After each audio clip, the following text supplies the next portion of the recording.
Cabildeo presenta Lucha Libre, un programa para el ejercicio de la libertad de expresión. Bienvenidos.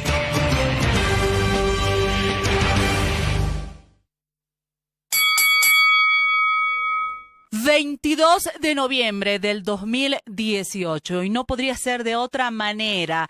La presentación lo dice todo. A quienes vemos en sus pantallas... Se trata de Gonzalo Colque, de Fundación Tierra, un especialista, investigador, pero quien además ha demandado la intervención del Instituto Nacional de Tierras, del INRA, por las investigaciones que ha ido realizando Fundación Tierra. Este estudio está causando mucho temor también en las altas esferas gubernamentales por sus vinculaciones.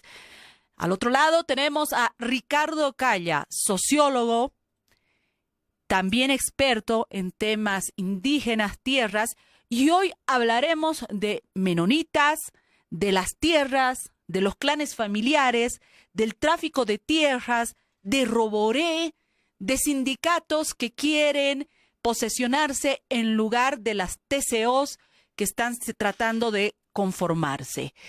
Les presento a estos dos personajes imperdible, de principio a fin, lucha libre. Con ustedes, Gonzalo Colque y Ricardo Calla. Tienes la palabra. Muchísimas gracias, Roxana. Esto es lucha libre, es lucha porque confrontamos poderes y libre porque tenemos un pensamiento libre. Es un honor para mí estar contigo, Gonzalo, en este programa. Y tengo una sensación de déjà vu al conversar contigo. A fines de los 80s y principios de los 90s, también con personajes intelectuales de la mayor talla como Miguel Urioste, participamos del proceso de intervención que se realizó a inicios de los 90 del Instituto Nacional de Reforma Agraria. Para ese momento ya se habían visto gravísimas situaciones en el trasiego, manejo desbaratado y bochornoso de las tierras y los territorios en nuestro país. El tema de la reforma agraria se ha empezado a estancar en un proceso de corrupción insondable y se intervino el INRA. Y hoy en día, casi 30 años después, estamos en una nueva situación de corrupción insondable y a las puertas de una nueva intervención del INRA. ¿Qué está pasando, Gonzalo? ¿Cuál es la situación? Para empezar con el caso menonita, si es que podemos arrancar con un tema muy concreto que tú has estado investigando. Un gusto, Ricardo, estar acá contigo y en el programa.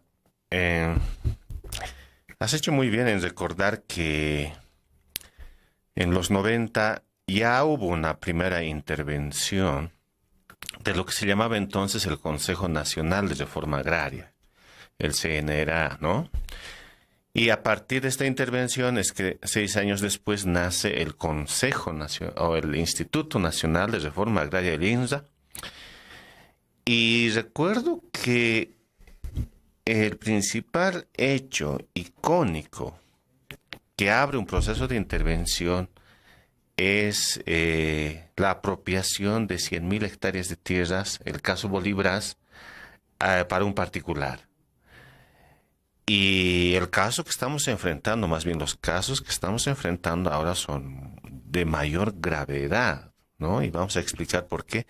Y tú me pides un poco que hablemos de dos casos específicos. El caso de los menonitas, el de las colonias menonitas, es un caso de muchos años, pero que ahora se destaca porque varias colonias menonitas se han asentado en tierras fiscales que son del Estado boliviano y que no son tierras susceptibles de distribución, mucho menos de dotación para comunidades menonitas. El caso más importante es el que se ha hablado recientemente vinculado al tráfico de tierras en la zona de Río Negro.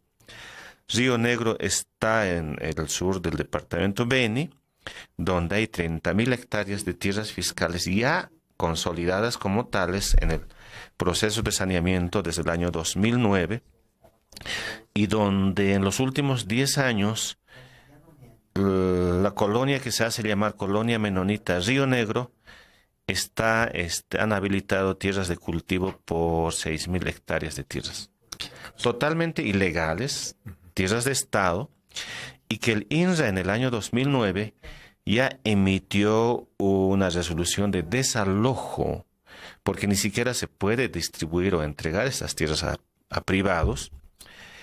Jacobo Freisen, uno de los representantes de la colonia, impugna esta resolución del INRA del 2009.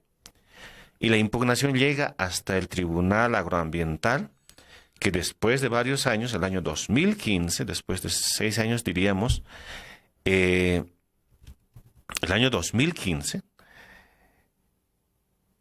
da por improbada la impugnación de la colonia menonita, ratificando la resolución de desalojo de este asentamiento del año 2009. Que estás remarcando son 6.000 hectáreas. 6.000 hectáreas cultivadas, pero en realidad controlando más de 15.000 hectáreas de tierras fiscales en la zona. Entonces, ¿qué ha pasado? Las autoridades desde ese entonces no han hecho cumplir la ley, primero para desalojar a todas las personas que ocupan tierras fiscales consolidadas, y segundo, no hay autoridad que aquí haya dicho que estas 6.000 hectáreas desmontadas tienen otras consecuencias. Porque por ley, primero, no pueden desmontar tierras fiscales y segundo, no pueden proceder a un desmonte ilegal de una extensión de esta magnitud, ¿no? Entonces, este es un caso que ha salido a propósito de que los menonitas habrían pagado por el saneamiento de estas tierras más de $200,000, ¿no? Y vale muchísimo más estas propiedades por si acaso, pero no es el único caso, porque los menonitas también han obtenido titulación de propiedades que eran tierras fiscales, pero ya están tituladas, a diferencia de Río Negro, que justamente está en el caso de los años 90 Bolívares.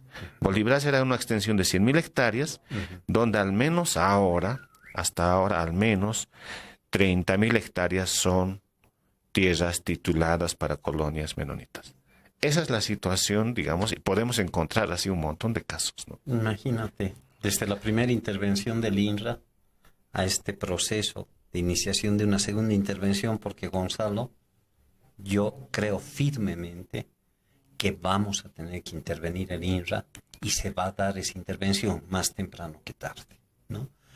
Lo que se está planteando como problemática en el país es tan grave con relación al tema de tierras, que imagínense los que están escuchando. Uno dice 6.000 hectáreas de desmonte, 15.000 hectáreas de tierras afectadas por la actividad agrícola que están desarrollando estos asentamientos ilegales de colonias menonitas en un contexto de apropiación de 30.000 hectáreas. Piense cada persona que escucha lo que es una hectárea. Una hectárea son 10.000 metros, es una cancha de fútbol, para decirlo aproximadamente. Estamos hablando de 6.000 canchas de fútbol, 15.000 canchas de fútbol, 30.000 canchas de fútbol, para que la gente trate de darse una imagen espacial de la dimensión, del tamaño de esto, de lo que se está hablando. O en términos de valor.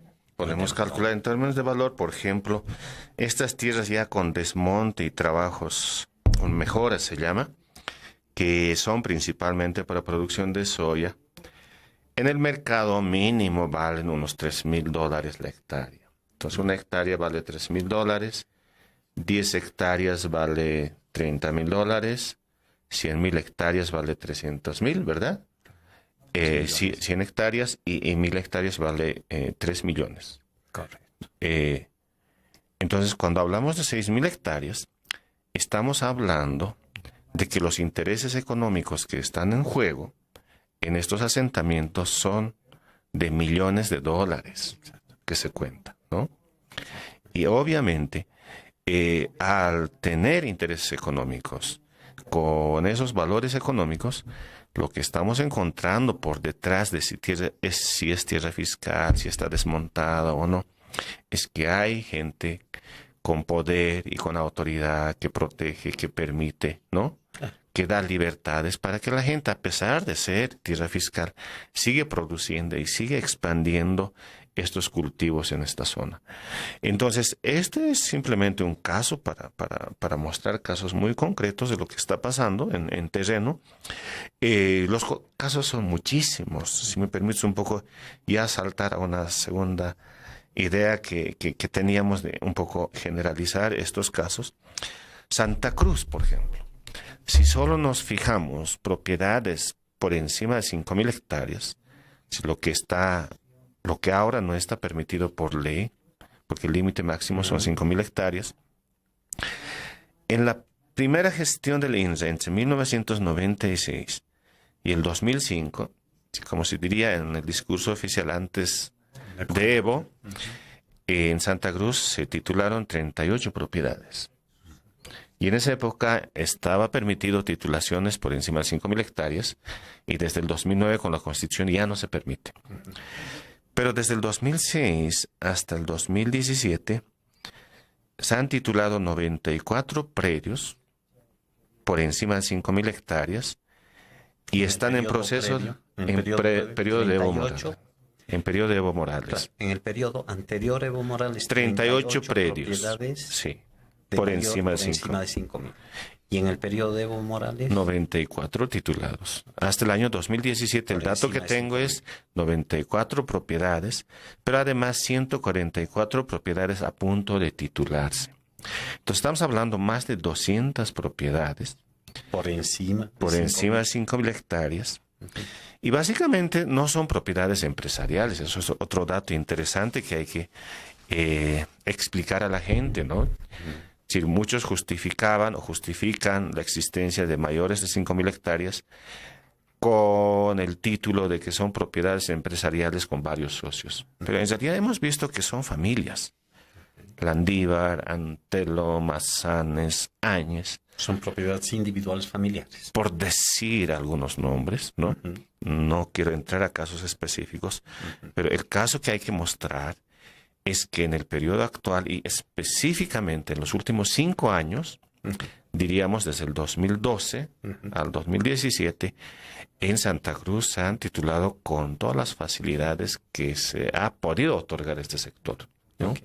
Incluyendo comunidades campesinas que en muchos casos no tienen asentamientos que cumplen función social, pero que ese es otro caso. Entonces, la magnitud y los intereses económicos que se mueven aquí son de muchísimas dimensiones e incomparables con lo que pasaba en los años 90.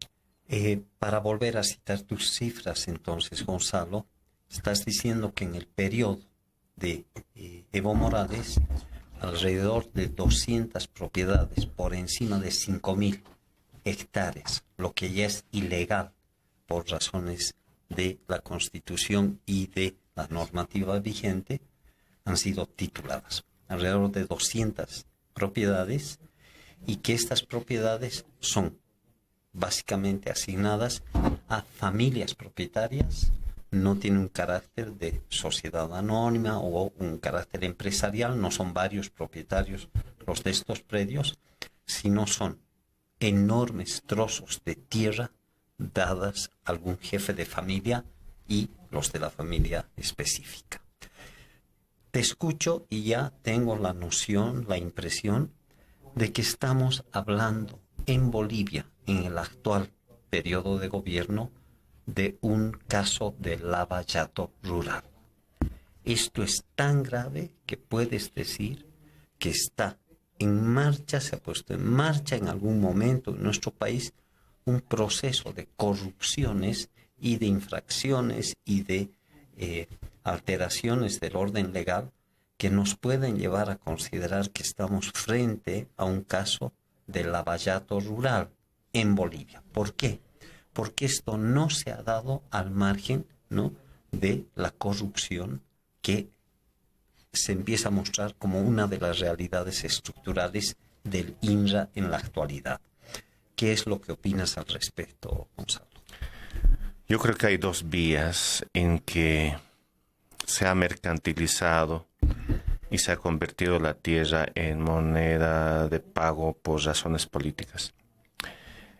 La primera es todas aquellas grandes propiedades y medianas propiedades de carácter empresarial que ya han sido tituladas en esta etapa, representan en mucho, además de acuerdos con los agroempresarios y el Estado, que no se han cumplido con todas las exigencias jurídicas y técnicas del proceso de saneamiento, abriéndose grandes posibilidades para afirmar de que hay procesos irregulares que tienen que ver con falta de transparencia y con corrupción en la titulación de estas grandes propiedades. No hay otra manera de explicar y entender. Y hay muchas evidencias. El hecho, por ejemplo, de que los expedientes agrarios, que resumen y documentan todos los antecedentes agrarios de cada propiedad y el proceso de saneamiento, no están disponibles para el público. No hay informes oficiales, reportes del proceso de saneamiento, a quienes ha saneado, cuánta tierra se ha reconocido, dónde, con qué valor económico, etc. Entonces ahí hay un problema muy grave de el manejo del saneamiento de tierras sin transparencia en el caso de los grandes y medianas propiedades. Y con el hermano de un ministro en la cárcel. Que es una prueba pequeñísima, pero es una prueba de que esto es así. La otra vía en que la tierra se ha convertido en moneda de pago por favores políticos es la creación de varias comunidades campesinas en Beni, en Pando, en Santa Cruz, ¿no?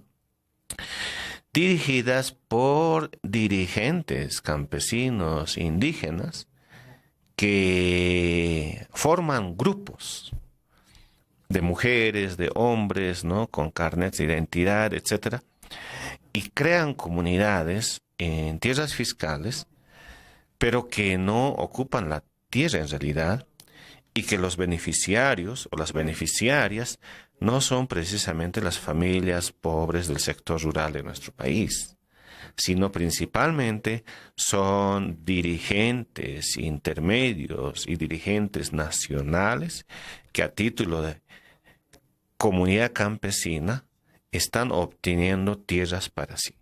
Muchos dirigentes dicen, yo tengo 3 comunidades, yo tengo 5 comunidades, ya hablando en términos de que es su propiedad y no son comunidades campesinas que se han beneficiado con dotación de tierras, ¿no? ¿Qué va a pasar en estos casos? Si primero la tierra se ha convertido, la tierra fiscal, en un recurso con que se paga y se moviliza políticamente gente en el país, y que no llega a los beneficiarios que deberían, lo que dice la ley, la gente que no tiene tierra, la gente que vive en surcofundio, la gente que necesita más tierra para ser mediano productor. Y lo segundo de este caso, la tendencia es esa, es que los propietarios, los beneficiarios, al no ser productores y al no vivir en estas tierras, simplemente estas tierras, mediante el mercado ilegal de tierras, va a volver a manos de quienes concentran y controlan las grandes propiedades. Entonces, un tema que hay que tener muy presente para futuros trabajos de investigación, etcétera, es decir, ¿qué ha pasado con estas comunidades que se han creado, que se han beneficiado, ¿no? Y que con el tiempo se han convertido en tierras donde se produce lo mismo que se produce en las grandes empresas, porque son propiedades, son asentamientos sin gente, sin presencia física de los beneficiarios en el lugar. En todo caso, has estado hablando de las tierras fiscales, donde ha habido distintos procesos de ocupación o de apropiación indebida de la tierra. ¿Qué sucede en territorios indígenas en el oriente y qué está sucediendo con áreas protegidas, parques nacionales? ¿Cuál es la situación en esas instancias específicas, dado el brillo con que ha sonado el caso de Roboré, por ejemplo? Sí, el conflicto en estas zonas está aumentando en intensidad Y bueno, el caso Robore, el parque municipal que llega hasta los límites de áreas protegidas, pero está el caso Carrasco, por ejemplo, el Parque Nacional Carrasco, que está al sur del trópico de Cochabamba. Existen ya varios asentamientos y tierras desmontadas donde hay gente viviendo y trabajando, ¿no? Son zonas donde la estrategia principal es primero tomar control sobre estas tierras fiscales o parques nacionales y luego, mediante dirigentes políticos, lograr la vía jurídica para abrir un proceso de saneamiento y titulación de estas tierras. Eso sucedió con el polígono 7 del Tipnis, que no es una pequeña propiedad, sino es un área de 123.000 hectáreas, donde actualmente existen más de 60 comunidades de campesinos cocaleros ya asentados en el lugar, y que originalmente, siendo parte de la demanda de la TCO Tipnis, hoy en día se ha convertido en tierras ni siquiera comunitarias, sino tierras parceladas de manera individual, ¿no? Ahí existe una población de más de 14.000 habitantes, con una tasa de crecimiento demográfico muy alto para el sector rural, más del 5% anual, lo que significa que esta población se duplica cada 12 años. ¿Eso qué significa? Que la presión por mercantilizar y apropiarse de más tierras, sean parques nacionales, Carrasco, sea Parque Nacional Tipnis, o sean territorios indígenas, es muy fuerte. Y lo mismo podemos encontrar en Santa Cruz, en la zona de Guarayos, ¿no? Donde, por ejemplo, están terminando las licencias de algunas concesiones forestales. Y que una vez que termine por ley se supone que tienen que convertirse en tierras de dotación o de redistribución. Pero como no hay un proceso de selección independiente de beneficiarios, quienes toman control sobre estas tierras son los que trafican con la tierra. Entonces, mayormente ellos, al conocer estos casos en sitio, ya están acampando 6 meses, 8 meses antes de que se termine la licencia de concesiones forestales para ingresar inmediatamente a ocupar las tierras, ¿no? Entonces, hay grupos campesinos, indígenas, empresarios, gente contratada por empresarios, traficantes de tierras, quienes están controlando y privatizando las tierras fiscales en el país.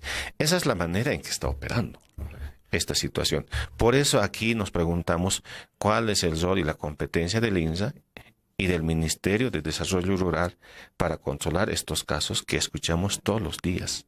Efectivamente, porque lo que hay que poner en contexto es que este proceso abusivo, terrible, inmenso de privatización de las tierras fiscales en nuestro país, una privatización por la vía de la pequeña propiedad, por la vía de la mediana propiedad, por la vía de la gran propiedad, bajo esquemas de pseudocomunidades armadas para llevar adelante procesos de loteamiento irregular, un proceso donde los loteadores urbanos quedan pálidos en tamaño frente al gigantesco proceso de los loteadores que están ocupándose las tierras en las áreas rurales. Todo este proceso justamente había sido el cuestionado en los 90s, cuando se empezó a hablar con seriedad sobre la importancia no solo de la comunidad campesina para nuestro país, sino también de los pueblos indígenas y sus derechos territoriales. De hecho, la legislación que surge durante los 90s de reconocimiento a los derechos territoriales de los pueblos indígenas y de las comunidades indígenas y campesinas es una legislación que estuvo en el trasfondo de la primera intervención del INRA.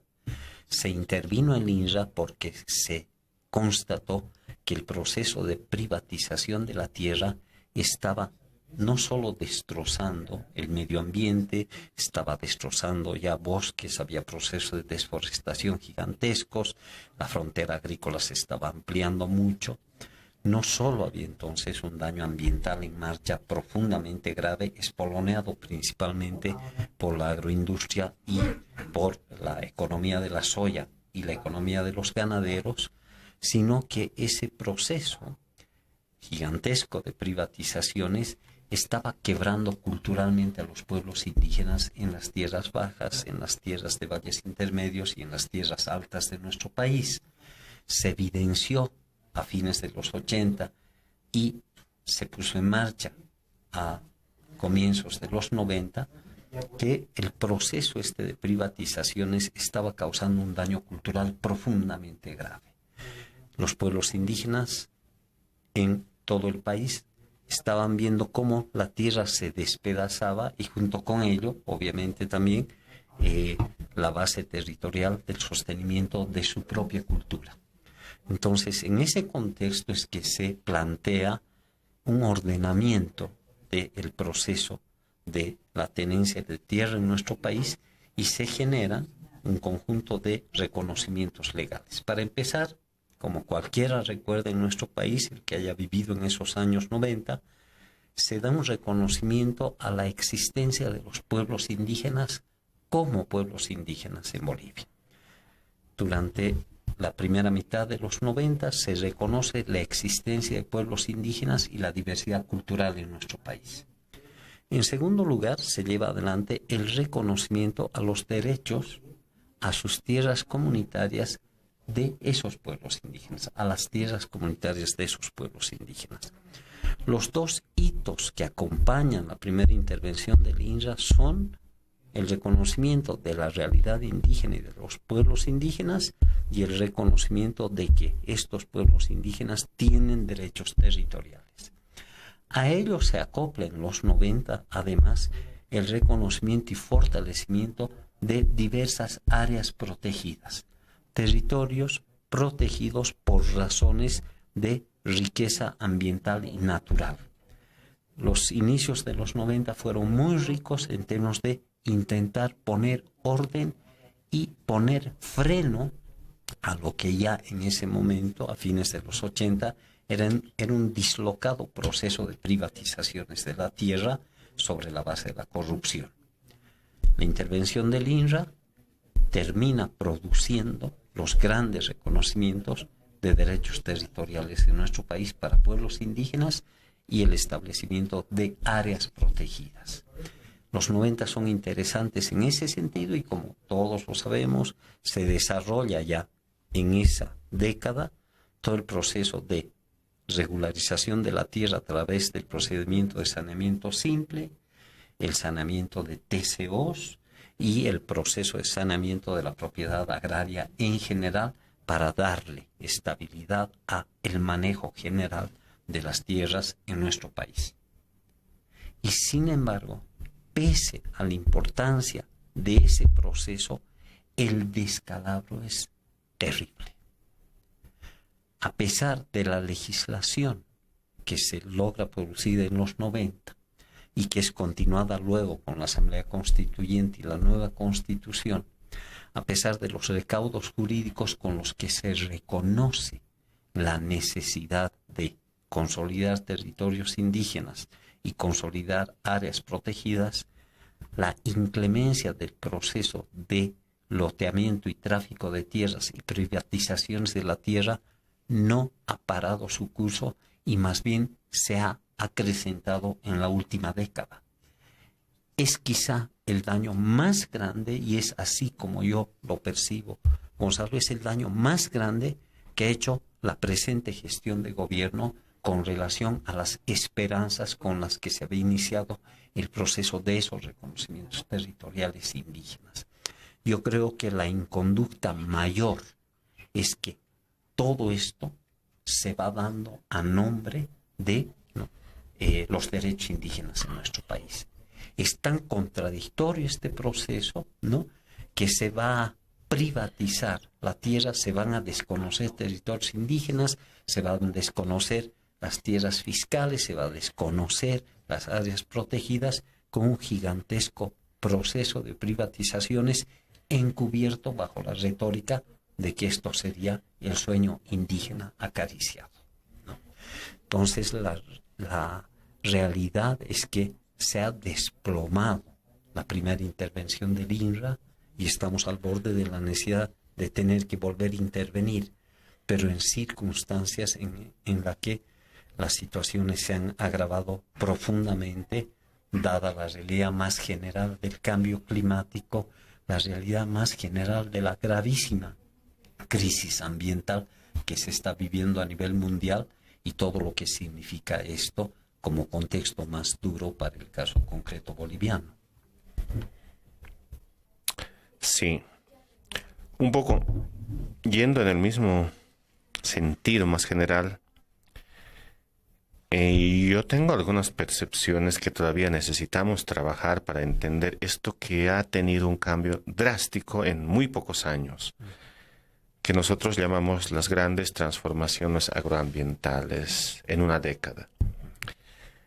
Una sospecha que tengo es que la mayor parte de las TCOs tituladas hasta hoy, 23 millones de hectáreas, la mitad, digamos, tierras bajas, la mitad de tierras altas, está sufriendo un proceso de despoblamiento y una tasa de crecimiento poblacional negativo, lo que significa que estos territorios no están consolidándose como el hábitat, como el territorio para la reproducción social, cultural y económica de los pueblos indígenas en el país. Ahí necesitamos hacer una evaluación profunda del significado y el alcance que ha tenido con el proceso de titulación el reconocimiento de territorios, en muchos casos marginales. Por ejemplo, casi Oruro, casi todo el departamento de Oruro es TCO.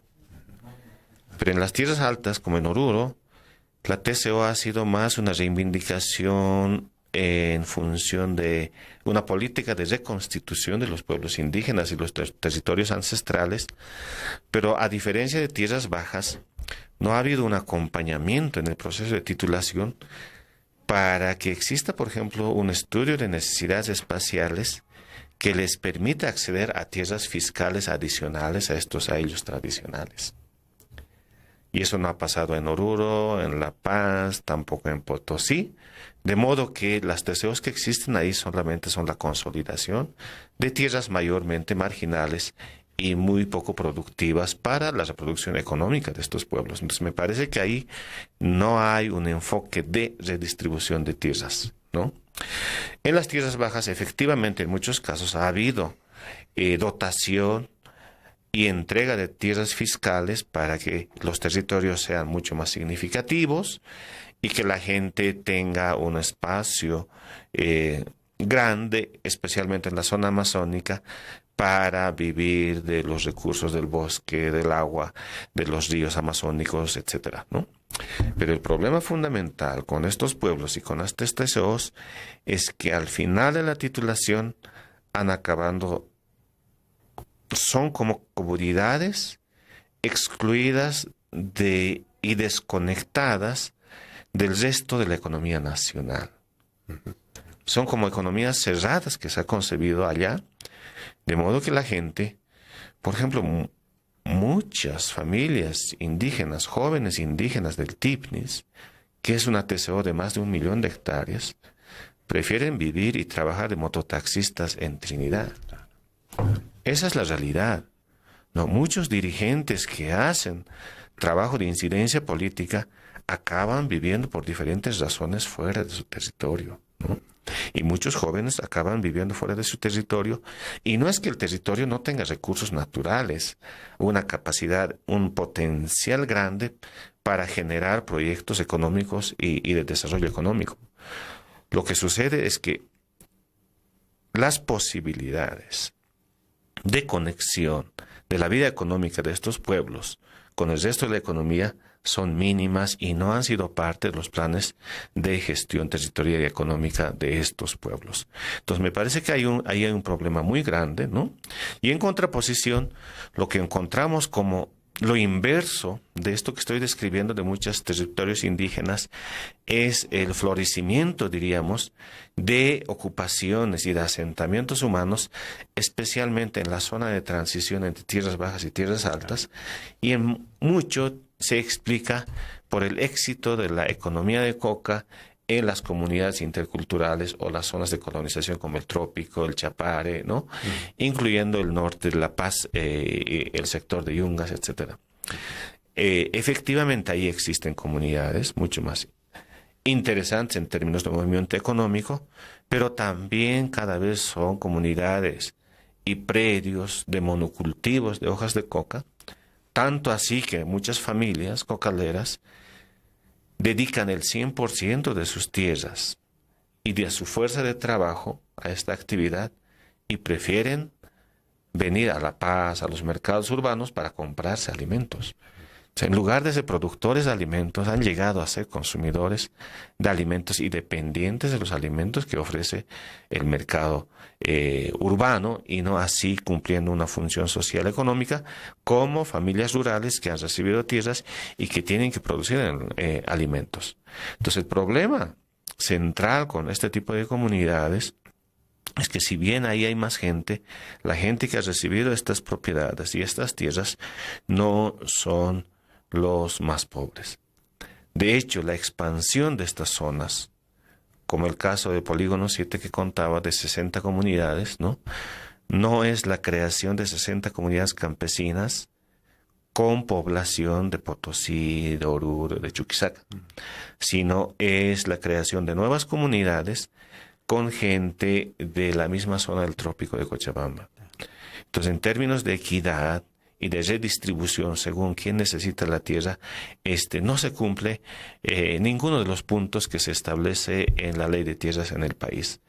Entonces, más allá de los actos de corrupción y de la manera en que se está titulando tierras, hay un proceso de desinstitucionalización en los temas agrarios muy grave, ¿no? Y una pequeña muestra es que desde hace, 15 años, no se nombra un director nacional del Instituto Nacional de Reforma Agraria titular, como ordena la ley. Y lo que tenemos son directores nacionales interinos, ¿no? Que están sujetos a equilibrios políticos y económicos y a los intereses económicos, sobre todo, que rigen dentro del Instituto Nacional de Reforma Agraria. Entonces, ahí obviamente no hay suficiente autonomía, ¿no? Y no hay un proceso de selección de las autoridades competentes para que manejen estas cuestiones tan complicadas según lo que ordena la ley. Si yo pienso que en general la ley establece las grandes líneas que tienen un sentido de justicia social y de protección de comunidades indígenas y campesinas.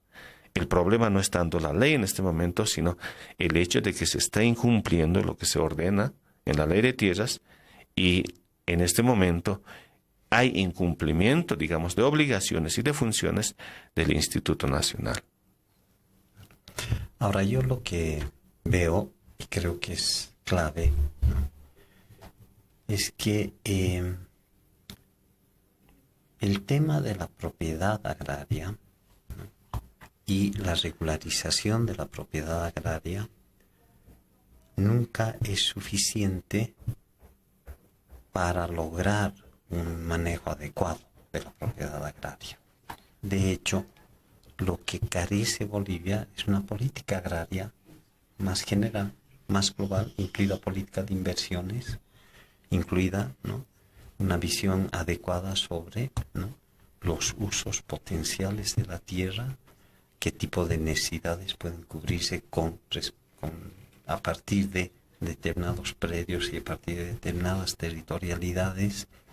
Es decir, la resolución jurídica de los problemas es una resolución siempre parcial.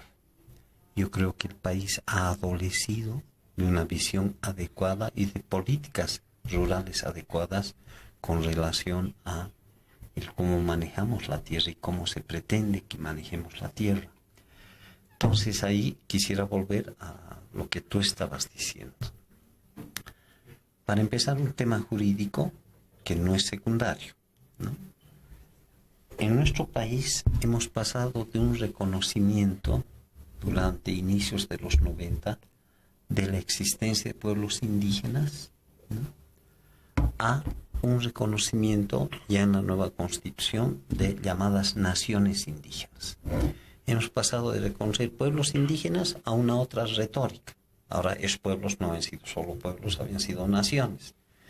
En términos alemanes bismarckianos, diríamos, hemos pasado del romanticismo del pueblo a el bismarckianismo, ¿no?, de la nación, del pueblo al nacionalismo. Yo creo que eso ha sido todo un fenómeno ideológico de penetración de ideología nacionalista europea en nuestra discusión. Lo que antes catalogábamos como pueblos indígenas, ahora catalogamos como naciones indígenas. Y claro, cuando ya empiezas a dividir, por ejemplo, en las tierras altas, a una nación quechua de una nación aymara, estás generando muy severos problemas. El nacionalismo, que generalmente se funda en lenguaje, ¿no?, te lleva sin sentidos muy fuertes. En las tierras altas nos han hecho aparecer dos naciones, una nación quechua y una nación aymara. Y sin embargo, cualquiera que conoce el altiplano sabe que hay inmensas áreas donde el trilingüismo prevalece. Hay comunidades en las que se habla el español, como en todo lugar, se habla el quechua y se habla el aymara. Y son comunidades donde el trilingüismo es permanente. En Oruro es tan fuerte que uno se encuentra, digamos, con varias, ¿no? Hasta las denominaciones de las autoridades originarias son denominaciones con lenguaje cruzado. Hay curacas con gilancos o gilacatas o lo que fuere, digamos, ¿no? Y también, no entrar en detalle, digamos, excesivo, pero el trilingüismo es una realidad. El ayllu pocuat en el norte de Potosí es un ayllu aymara hablante y quechua hablante y español hablante. Y entonces ese ayllu que es parte de la nación quechua o de la nación aymara. Pero como acá se han inventado naciones desde esos modelos europeos de fragmentar el mundo, ¿no?, la situación se complica en términos de potenciales de peligro de etnonacionalismos, ¿no? Pero ese no es el único problema jurídico. El otro tema es que tanto reconocer pueblos indígenas y luego reconocer naciones indígenas ha sido tan retórico ese ejercicio que en los hechos no se ha llevado adelante el reconocimiento jurídico constitucional de los ayllus. Los ayllus siguen siendo, ¿no?, entidades constitucionalmente no reconocidas. No hay el reconocimiento constitucional de los ayllus.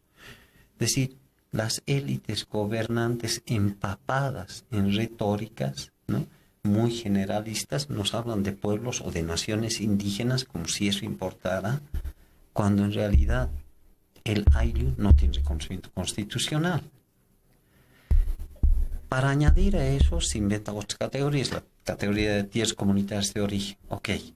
Entonces uno no sabe bien cómo va a titular en el altiplano, ¿no? ¿Qué es una TCO? ¿Será o no será un ayllu? ¿Será esto? El debate durante estos años fue tan confuso, ¿no?, porque había de por medio además esa realidad. No hay el ayllu como entidad jurídicamente reconocida. Se han dado los procesos de titulación en medio de un desorden conceptual gigantesco, pero además, como tú lo has remarcado, y eso me parece fundamental, ¿no?, se han dado procesos de titulación en el que no se han considerado esos gigantescos predios de tierra relativamente inútil, ¿no?, donde la gente no le presta la menor atención, pero por favor, todos sabemos que en el altiplano hay mucha tierra por hombre inservible. Punto. Y sin embargo, ¿no?, esos procesos de titulación podrían muy bien ser la base para una política general de uso de esas tierras. Por una parte, esas supuestas tierras inservibles, ¿no?, lo han demostrado ya los investigadores, y el proyecto del CPTS en el altiplano, esas tierras inservibles son oro líquido para la producción de quinoa. No son tierras inservibles. De hecho, toda la investigación y empieza a mostrar que el altiplano boliviano es la próxima gran frontera agrícola del continente. los 8 millones de hectáreas del altiplano son oro líquido para la agricultura de la quinoa. Esa tierra poroma, esa tierra inservible, lo ha demostrado Cecín Curí con la investigación profunda que han hecho ahí en el CPTS.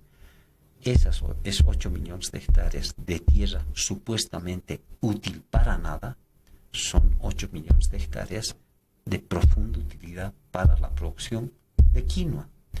Tierra del desierto o del semidesierto donde la quinoa se puede cultivar. Pero durante toda esta década pasada no se le ha dado la menor importancia a ese nivel de investigación científica para la programación del uso de esa tierra. Pero por el otro lado, todo ese altiplano es un banco solar gigantesco. Las comunidades podrían tener, en principio, ¿no?, un enorme rédito económico con proyectos de energía solar instalados en todos esos predios.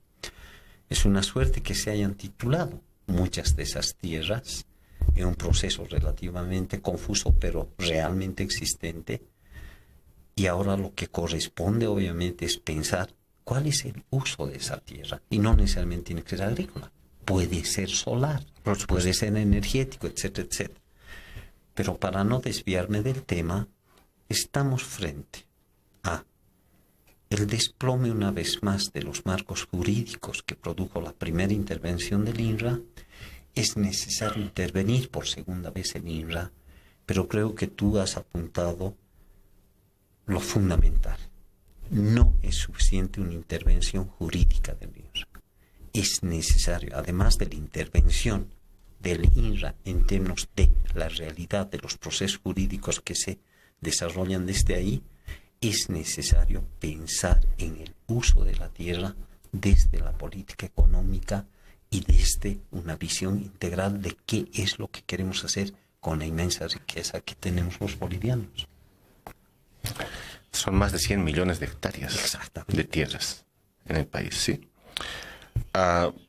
Concluyo con dos cosas elementales. Está fuera de control la manera en que se distribuye y se reparte las tierras fiscales en el país. Todos los datos indican que hay un proceso arbitrario, corrupto, que no es transparente y que además de involucrar a muchas autoridades del sector, es un proceso que está favoreciendo el crecimiento del agroextractivismo en el país y en la zona de tierras bajas a costa de la deforestación de bosques y de zonas muy delicadas, de ecosistemas muy delicados. El segundo punto que hay que tener presente es que este proceso de entrega arbitraria de tierras está marginalizando y excluyendo a los pobres de siempre. Ellos no son no son beneficiarios del acceso a nuevas tierras, no son beneficiarios de proyectos productivos o planes de desarrollo regional como los que tú estás planteando, sino simplemente son sectores de poblaciones rurales donde todavía está el mayor porcentaje de población por debajo del umbral de pobreza en este momento. Esa población que tiene Bolivia como población pobre está precisamente en estas zonas de tierras altas principalmente. Entonces, al no tener políticas, ¿no?, agrarias y agropecuarias para este sector, la conclusión, por lo menos mía, sería que hay una población rural muy importante en el país que ha dejado de tener un papel económico y productivo. Casi dependen de la subvención, de programas paternalistas, de la intervención vertical del Estado, mediante transferencia de fondos condicionados, etcétera. Y eso es muy triste, porque los hemos convertido en una población que no tiene un lugar dentro de la economía nacional. Y en esas condiciones, la tarea de remontar y cambiar temas fundamentales como el aumento de la productividad laboral va a llevar décadas en el país. Solamente veamos de dónde comemos papas, cebolla, verduras, etcétera. Hay una internación muy fuerte de productos campesinos, peruanos, por contrabando, importación legal, la menor parte. ¿Por qué? Porque básicamente en Perú los productores de papa, por ejemplo, han alcanzado niveles de productividad tan altos que el campesino boliviano es incapaz de competir. Y lo mismo podemos decir en la crianza de animales, en llamas, etcétera. Entonces, ahí hay un problema fundamental del abandono y del olvido de las comunidades campesinas e indígenas, además de que el modelo dominante que tenemos los excluye y deja, llega a ser una población flotante que no tiene un papel productivo y económico en el país. Eso a mí me parece lo más grave de este proceso que estamos comentando ahora.